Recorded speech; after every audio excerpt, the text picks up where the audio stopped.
una morte al carcere, 2 palazzi di Padova. Si tratta di un detenuto italiano di 35 anni. Nuova manifestazione davanti ai cancelli del penitenziario. Bufera politica, interrogazione al governo. Bambino fatto scendere dal bus in Cadore, autista sospeso. La procura indaga, a rammarico viene espresso dall'azienda di trasporto. La mamma del piccolo auspica che non si ripetano episodi analoghi. Pugni e calci nel bus a Treviso all'ora di punta. In ospedale un 30enne disabile caccia il giovane che lo ha picchiato, fatto scendere dagli autisti. La vittima in pronto soccorso. 28enne nigeriana appena atterrata dal Belgio all'aeroporto di Treviso, fermata dai carabinieri, troppo nervosismo, poi la donna ha ammesso di aver ingerito 120 ovuli di stupefacente. A Venezia, meno di 24 ore dall'inaugurazione dell'anno giudiziario, davanti al ministro Nordio e al sottosegretario Ostellari, l'allarme su organici scoperti e arretrati fuori controllo. Non mi faccio intimorire, così il professore del liceo Montale di San Donà di Piave, che dopo aver reagito alla richiesta di azione studentesca di segnalare i prof di sinistra è stato minacciato di morte. Scossa con epicentro Trissino, avvertita in tutto l'ovest vicentino. I residenti hanno sentito un forte boato, solo dopo hanno capito che si trattava di terremoto. Presentazione ufficiale come candidato sindaco di Venezia per il segretario veneto del Partito Democratico Andrea Martella. Sarà lui l'uomo del centro-sinistra, scelta di responsabilità, spiega. Un gatto nel pensionato Piaggi Residenza per anziani di Padova. Lo ha adottato una delle ospiti e sono diventati amici inseparabili. Bentrovati, buonasera telespettatrici, telespettatori di Antenna 3, la cronaca in primo piano per questa edizione regionale dei nostri telegiornali. Ancora una morte al carcere, 2 palazzi di Padova. Si tratta di un detenuto italiano di 35 anni, la seconda morte in meno di 3 giorni. Nuova manifestazione quindi davanti ai cancelli in difesa dei percorsi di riabilitazione messi a rischio dalle decisioni del Dipartimento. 2 rose rosse sui cancelli del 2 palazzi. Una è per Giuseppe, il detenuto dell'ala di alta sicurezza che si è tolto la vita mercoledì a 73 anni. L'altra è per un uomo di 35 anni, italiano di etnia Sinti. Era un papà e faceva fatica a vedere suo figlio. La sua morte è stata scoperta poche ore fa. Era rinchiuso nell'ala dei detenuti comuni, non ha retto e si è impiccato nel bagno della sua cella. Una scia che non si interrompe al 2 palazzi, fino a pochi mesi fa modello per i percorsi di reinserimento, che a fronte di una capienza massima di 432 posti accoglie 670 persone. Mercoledì erano sotto la pioggia battente. In queste ore drammatiche davanti al carcere sono tornate le associazioni. Dolore su dolore, devo dire, dal trasferimento a Pietro che ha scelto di andarsene, come già si sa, e la notizia di oggi che riguarda un'altra sezione, riguarda una persona giovane. Per noi questi sono momenti, per noi tutti del coordinamento, volontari, cooperative e per il personale sono notizie, gli educatori, gli agenti, la direttrice, sono notizie drammatiche. Sovraffollamento ma anche scarsità di agenti. A Padova sono 310 quando ne servirebbero 445, operatori a contatto diretto con i detenuti che spesso le vite riescono a salvarle. Se un operatore di polizia penitenziaria deve badare a un sproposito di detenuti a lui affidati, diventa difficile il controllo della stessa persona. Ecco, dispiace. Nel frattempo si sta completando lo svuotamento dell'ala di alta sicurezza, dove dei 22 presenti fino a lunedì restano solo 2 persone. Io li ho visti ieri, uno di questi della generazione settantenni, che è la maggioranza, e uno molto giovane. Mi hanno detto adesso che sono ancora qui e gli altri sono tutti, stiamo cercando di ricostruire anche attraverso le famiglie, qualcuno a Secondigliano, qualcuno a Sulmona, qualcuno a Parma. Ripetuti i colloqui con la direttrice che ha incontrato anche il garante nazionale per i detenuti. Nel frattempo non mollano volontari e associazioni che hanno scritto ai responsabili dell'amministrazione penitenziaria. Noi aspettiamo, perché abbiamo chiesto un incontro, vogliamo parlare, sentirci dire, perché non essere avvisati di questa operazione, secondo noi dopo anni e anni di lavoro è drammatico. Il caso del bambino fatto scendere dal bus in Cadore perché sprovvisto di un biglietto speciale, autista sospeso, la Procura della Repubblica di Belluno indaga. Rammarico viene espresso dall'azienda di trasporto con la mamma del piccolo che auspica che non si ripetano più fatti del genere. Continua dirompente l'eco mediatico in relazione all'episodio del bambino lasciato a piedi. Dolomiti Bus ha espresso sollievo avendo appreso che per lui non ci sono state serie conseguenze e che sta bene, precisando che la corsa in questione era stata effettuata a seguito di regolare autorizzazione dall'azienda La Linea SPA, che a sua volta esprime profondo rammarico per quanto accaduto e che ha avviato degli approfondimenti, mentre il conducente interessato, suo dipendente, è stato prudenzialmente sospeso dal servizio. La mamma riporta le cose ad un clima di ritrovata serenità. Adesso Riccardo per fortuna sta molto meglio, ha patito molto freddo e quindi per il giorno successivo all'evento è stato a casa a letto, bello al caldo, e adesso si è ripreso. Ha trovato giovamento in tutto questo sostegno sia dalla parte dei suoi amici ma sia dalla parte dei media, e devo dire che questa cosa l'ha rincuorato, risollevato, si è sentito capito e non si è sentito solo soprattutto. Quindi direi che la conclusione a lieto fine, e spero che questa esperienza serva perché non succeda mai più a nessun altro bambino. Molte le reazioni. L'assessore regionale trasporti e mobilità Diego Ruzza ha dichiarato che al di là delle rispettive responsabilità sulle quali sarà fatta luce dalle indagini, si tratta prima di tutto di una questione di buonsenso e sensibilità.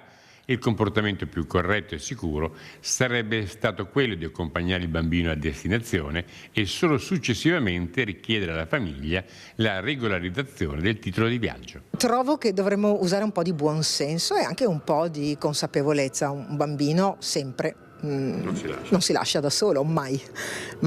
La rete degli studenti medi di Belluno, infine, definisce inaccettabile quanto accaduto, non solo perché uno studente di soli 11 anni ha dovuto camminare per quasi 6 chilometri sotto la neve, arrivando a casa con un principio di ipotermia, ma soprattutto perché non era sprovvisto di biglietto, visto che aveva con sé il carnet di biglietti da 2,50 €.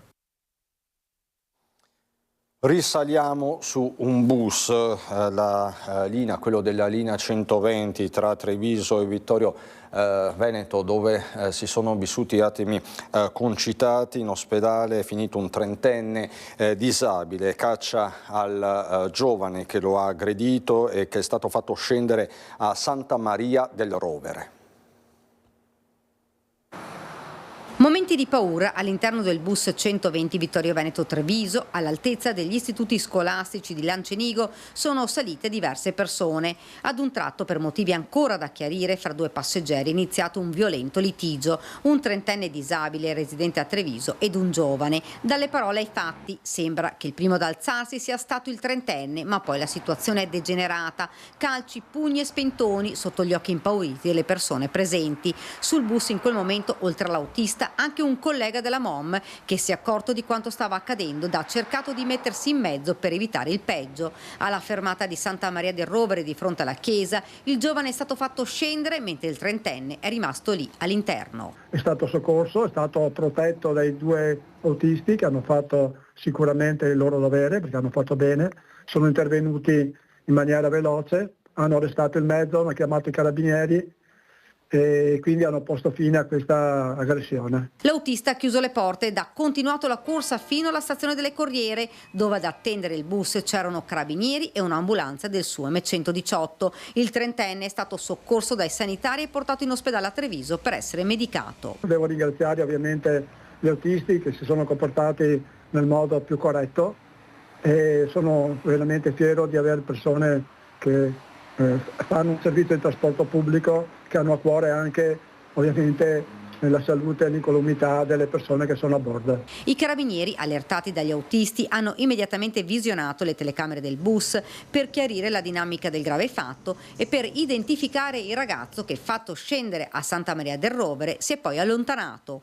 Questo è l'ennesimo episodio violento a bordo di un bus. Abbiamo fatto una riunione anche poco tempo fa con il prefetto e col questore, stanno facendo il possibile e l'impossibile. Diciamo che i nostri mezzi adesso quasi la totalità hanno tutte le tecnologie moderne, abbiamo cambiato i mezzi di recente, tra il 2025 e il 2026 cambieremo metà parco mezzi, sono tutti dotati di tutti i sistemi di sicurezza, telecamere interne ed esterne, quindi io direi che sia le forze dell'ordine che anche noi più di così non è che possiamo fare. Ritorniamo sull'accoltellamento che si è registrato in via Foscolo a Padova, a ridosso della stazione ferroviaria, con il questore che ha firmato una serie di DASPO a carico della sedicenne denunciata e di 2 amiche presenti durante la furibonda lite. La lista dei provvedimenti è lunga e ha raggiunto non solo la sedicenne nata in Moldavia accusata dell'accoltellamento, ma anche altre 2 amiche che hanno assistito alla scena. Sono le 17 di mercoledì quando in via Ugo Foscolo la lite, forse per motivi di gelosia tra 2 giovanissime, finisce nel sangue. Ad avere la peggio una ventenne che viene ferita con un cutter ad un orecchio e a una mano e sarà poi curata in pronto soccorso con una prognosi di 5 giorni. I passanti chiedono aiuto e sul posto arriva una pattuglia della polizia locale che soccorre la ferita e ferma e denuncia la sedicenne per lesioni e porto abusivo di coltello. Gli accertamenti a questo punto proseguono. La sedicenne è già ben conosciuta, per lei scattano un DASPO Willy di 3 anni, un DASPO sportivo fuori contesto della durata di 5 e il divieto di uso del trasporto pubblico per 1 anno. Le indagini permettono di identificare anche altre 2 giovanissime. Una ventenne che vive in provincia, che aveva aggredito una minorenne alla Periscio di Arsego lo scorso aprile, viene raggiunta da un DASPO fuori contesto di 5 anni. Stesso provvedimento per una sedicenne di origine marocchina che faceva parte della banda di ragazze che nell'ottobre scorso avevano malmenato e rapinato una coetanea a Piove di Sacco. Abbiamo ormai riscontrato sia nell'ambito delle attività di prevenzione e controllo con le nostre volanti, ma anche attività investigative, la sempre maggiore presenza di armi bianche, no? Che vengono così possedute e portate a seguito dai giovanissimi, quindi addirittura non è questo l'unico caso. Quando vengono condotti, siano essi minori o neomaggiorenni, nei nostri uffici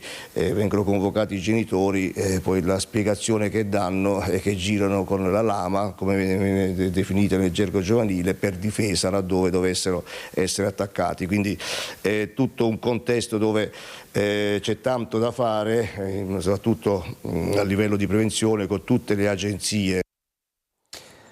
Aveva ingerito ben 121 ovuli contenenti droga. La donna 28enne nigeriana, arrestata dai carabinieri del nucleo investigativo e della stazione di Treviso durante una serie di controlli nei dintorni dell'aeroporto Canova. La donna è stata fermata in via Noalese poco dopo essere atterrata con un volo proveniente da Bruxelles. Il suo atteggiamento particolarmente nervoso ha destato sospetti, per questo è stata accompagnata in caserma. Qui ha dichiarato spontaneamente di aver ingerito gli ovuli contenenti eroina e cocaina, quasi 1,2 kg di sostanza stupefacente. Gli accertamenti sanitari e diagnostici effettuati all'ospedale Cafoncello hanno confermato il tutto, con le operazioni di controllo e recupero che sono state eseguite sotto stretto controllo medico. La donna è stata arrestata e portata al carcere di Venezia.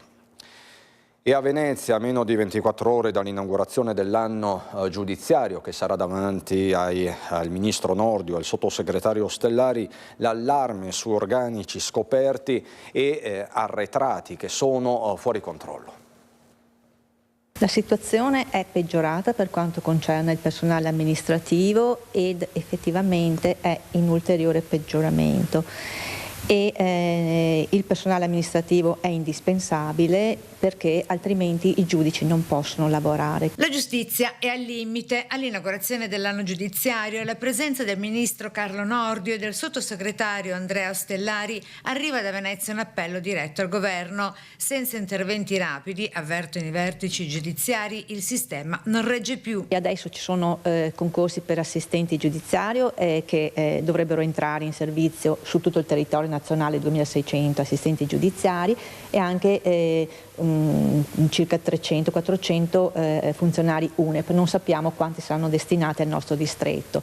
Per gli AUPP speriamo che vengano mantenuti almeno parte degli AUPP di cui disponiamo, che vengano stabilizzati, perché questo sarebbe importante, perché conoscono già gli uffici, conoscono il territorio. Nei tribunali e nelle procure del distretto le scoperture di magistrati e personale superano il 20%, mentre gli arretrati crescono sia nel penale che nel civile. I tempi dei processi si allungano e il rischio paralisi è concreto. Il grido d'allarme non a caso da Venezia, maglia nera, anzi nerissima, massima proprio per quanto attiene al tempo di durata dei processi. Al Tribunale di Venezia addirittura del 240%. È aumentato, sì. Segue, ma molto sotto, il capoluogo iberico. A Vicenza è aumentato del 4%, mentre Padova lo ha ridotto del 7%, Treviso del 16%. Obiettivo raggiunto invece negli altri capoluoghi provinciali. Questo è stato raggiunto in Corte d'Appello dai tribunali di Belluno, Rovigo e Verona. E sulla giustizia al voto, con anche i veneti chiamati a decidere con il referendum del 22 e 23 marzo, il presidente della Corte d'Appello di Venezia si esprime così. A mio parere è una riforma della magistratura, non della giustizia. Il problema, a mio parere, la criticità non riguarda tanto la separazione delle carriere tra magistratura requirente e magistratura giudicante, perché effettivamente i dati a disposizione dimostrano che i passaggi dall'una all'altra carriera sono assolutamente in diminuzione. Non mi faccio intimorire, risponde così il professore del liceo Montale di San Donà di Piave, che dopo aver postato il video in risposta alla richiesta di Azione Studentesca di segnalare i prof di sinistra è stato minacciato di morte. Non posso aver paura, se no non mi sarei esposto. Sapevo che esporsi avrebbe comportato evidentemente un rischio di esporsi anche alle critiche. Poi naturalmente le minacce di morte vere e proprie verranno segnalate a chi di competenza, ma reputo necessario prendere posizione non solo col proprio pensiero ma anche con la propria faccia e col proprio corpo. È determinato e convinto il giovane docente di italiano al liceo Montale di San Donà di Piave dopo le polemiche che si sono scatenate sul volantino del gruppo legato a Fratelli d'Italia. Zantaforni, noto per i suoi video sui social, ne aveva postato uno in risposta alla richiesta di Azione Studentesca, movimento di estrema destra, di segnalare i prof di sinistra. E in pochissimo tempo è diventato virale, ricevendo migliaia di visualizzazioni. E allora vorrei rendere più facile il lavoro ai signori di Azione Studentesca. Mi chiamo Giorgio Peloso Zantaforni, sono un insegnante di lettere di liceo e sono di sinistra. Schedatemi pure. Il cellulare del docente ha iniziato a squillare ininterrottamente, tanti messaggi di condivisione e affetto, ma anche minacce di morte che però non l'hanno intimorito. La scuola, lo dice anche la Costituzione, c'è la libertà di insegnamento. Io non insegno la propaganda a scuola, non faccio propaganda a scuola, parlo sicuramente di attualità, cerco di mettere insieme quelli che sono gli atti più, come dire, anacronistici con appunto fatti di attualità, e se questo significa propaganda allora mi autodenuncio davanti a voi. Zantaforni si è anche espresso in merito alla vicenda degli ultimi mesi su Beatrice Venezia alla Fenice. Sicuramente c'è la necessità da parte di questo governo, di questa maggioranza di governo, di dire noi esistiamo, ed è legittimo, ma noi esistiamo e, come dire, ci prendiamo quei luoghi del potere culturale dove si forma appunto la cultura, che sono appunto la scuola, l'università, le fondazioni e tutto ciò che ne consegue, mettendo i propri posti e le proprie figure nei posti apicali, nei posti nevralgici, nei gangli della società e del potere. D'altronde il titolo del volantino è abbastanza eloquente da questo punto di vista: la scuola è nostra. Mi lascia abbastanza interdetto e anche un po' arrabbiato. La scuola non è di Azione Giovani o di Gioventù Nazionale, la scuola è di chi la frequenta, la vive quotidianamente. Nell'Ovest vicentino ora, dove la terra ha tremato. Un forte boato, la scossa di terremoto che è stata avvertita poco prima dell'alba in tutta la vallata del Chiampo del Lagno, magnitudo 2.5, il cui epicentro risulta in prossimità del confine tra i due comuni di Trissino e Castelgomberto, avvertita anche in diversi comuni limitrofi dell'Ovest vicentino, come risulta dall'immediato tantam sui social. Lei l'ha sentita ma non ha capito immediatamente? No, subito no, poi vedendo Facebook, internet, compagnia lì, sembrava un camion che partiva, qualcosa che faceva rumore partendo così. Poi ho sentito che invece c'è stata la scossa. Tanti suoi clienti hanno sentito un boato, cosa le hanno raccontato? Che questa mattina verso le 6 c'è stato un forte boato, e, proprio come un scoppio, e si sono allarmati, che sono usciti dai terrazzi o dalle finestre per vedere cos'era. Dopo si sono resi conto tramite il telegiornale che era stato il terremoto. Rassicurazioni arrivano dai primi cittadini di Trissino e Castelgomberto. Al momento non risultano segnalazioni di danni a cose o a persone. È stata avvertita appunto più o meno verso -20 alle 6. Non abbiamo rilevato danni. Io mi sono messo in contatto con la protezione civile e forze dell'ordine per capire se c'era stato diramato qualche tipo di avviso, ma anche loro al momento non sono stati attivati. Tutto sommato la scossa è stata anche leggera, perché siamo al limite, diciamo, della percezione per l'essere umano. Non sono arrivate comunicazioni di danni o alle persone o alle cose. Ci troviamo comunque in una zona che ha un rischio sismico, anche se non elevatissimo, e perciò insomma diciamo niente di così grave. Certo, è stata percepita dalle persone, anche se non da tutti. Non tutti l'hanno percepita, ma di sicuro per le strade e nei bar non si parla d'altro. Sì, ne abbiamo parlato molto oggi, hanno detto che appunto hanno sentito il boato anche nelle zone qui limitrofe. Appena mi sono alzata, mio figlio mi ha detto: hai sentito la scossa? Dico no. Sì, effettivamente diversi clienti hanno riportato questa notizia, che si è udito appunto questo terremoto.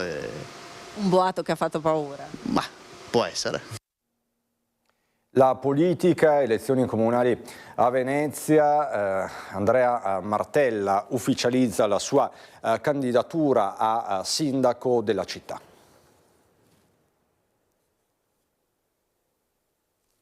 Sento una grande responsabilità e quindi affronto questa sfida con umiltà, con il rispetto per la complessità di questa città e anche con la determinazione, assieme a tutti gli alleati, le forze politiche che mi sostengono, che si possa iniziare una nuova storia e che Venezia possa essere all'altezza di quello che è stato. È ufficiale, Andrea Martella, senatore e segretario regionale del Partito Democratico, è il candidato sindaco di Venezia per il centro-sinistra. Una scelta condivisa, ha detto nel corso della conferenza stampa all'Anda di Mestre, e che lui sente come una grande responsabilità. Nel corso di questi anni c'è stata un'amministrazione, come ho cercato di dire, che ha registrato molti fallimenti e noi vogliamo cambiare rispetto a quello che c'è stato fino a qui. Nel rilanciare la necessità che Venezia acquisisca lo status di città a statuto speciale, Martella ha detto quali saranno le principali tematiche da affrontare subito, dallo spopolamento alla crisi abitativa, la sicurezza, il turismo. Questo tema dello spopolamento sarà una questione che dovremo affrontare e naturalmente per affrontarla bisogna avere delle politiche incisive che incidano sulla residenzialità, su un'altra economia che non sia solamente turistica. Per quanto riguarda la sicurezza, io voglio dire una cosa molto chiara: per noi la sicurezza è un diritto, come lo è il diritto al lavoro, come lo è il diritto alla salute. Deve essere un bene comune, deve essere un'esperienza che si vive e non deve essere uno slogan, come invece è stato nel corso di questi anni, sia per le responsabilità dell'amministrazione comunale, sia per le responsabilità del governo, che ha fatto su questi temi molta propaganda ma pochi risultati concreti. Quindi noi la affronteremo seriamente, innanzitutto chiedendo più presenza e più forze dell'ordine nel nostro territorio e quindi parlando con il governo. Il turismo deve diventare un'industria intelligente, non impattante sulla città e sui cittadini, e quindi bisogna renderlo sostenibile, mitigarne appunto l'impatto e fare in modo che non sia l'unica economia della nostra città. E ho anche detto che il contributo d'accesso non mi pare abbia dato risultati, non ha dato risultati in termini di regolamentazione dei flussi turistici. La coalizione è composta da Partito Democratico, Alleanza Verdi Sinistra, Verde Progressista più Europa, Partito Socialista, Volt Venezia e Tua, Radicali, Italia Viva e Movimento 5 Stelle. A Bassano ora per il nuovo ospedale di comunità. 24 posti letto, un investimento tramite fondi PNRR e finanziamenti regionali di 1.715.000 euro. Apre a San Bassiano il nuovo ospedale di comunità collocato all'11° piano della struttura di Via dei Lotti.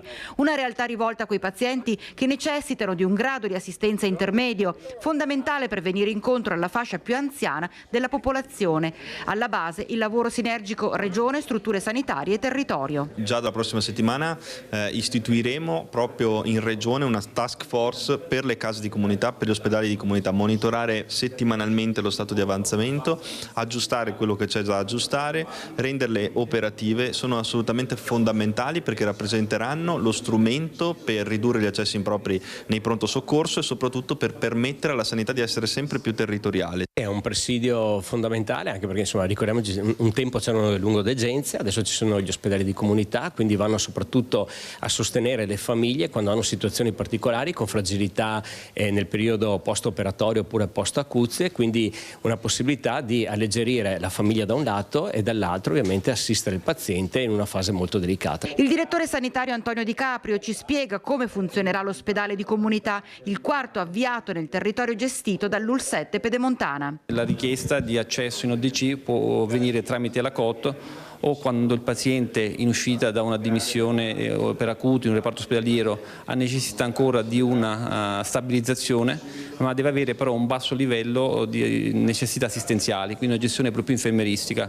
Per quanto tempo un paziente può restarvi? Sì, allora sicuramente sono strutture temporanee per le quali noi garantiamo nei primi 30 giorni la possibilità di poter sostare, in un certo senso di essere ricoverato in continuità e in maniera gratuita. Intanto la Regione si sta attivando anche per l'avvio delle case di comunità che andranno ad alleggerire il lavoro nei vari reparti di pronto soccorso. Faremo un grande lavoro di promozione perché queste case le stiamo realizzando, le vogliamo realizzare nel più breve tempo possibile, ma soprattutto vogliamo arrivare ai cittadini, spiegare loro i benefici che possono avere senza dover andare in pronto soccorso, perché avranno dei piccoli pronto soccorso dove potranno andare per esempio per i codici bianchi o per alcuni codici verdi. Vi presentiamo ora un gatto davvero speciale.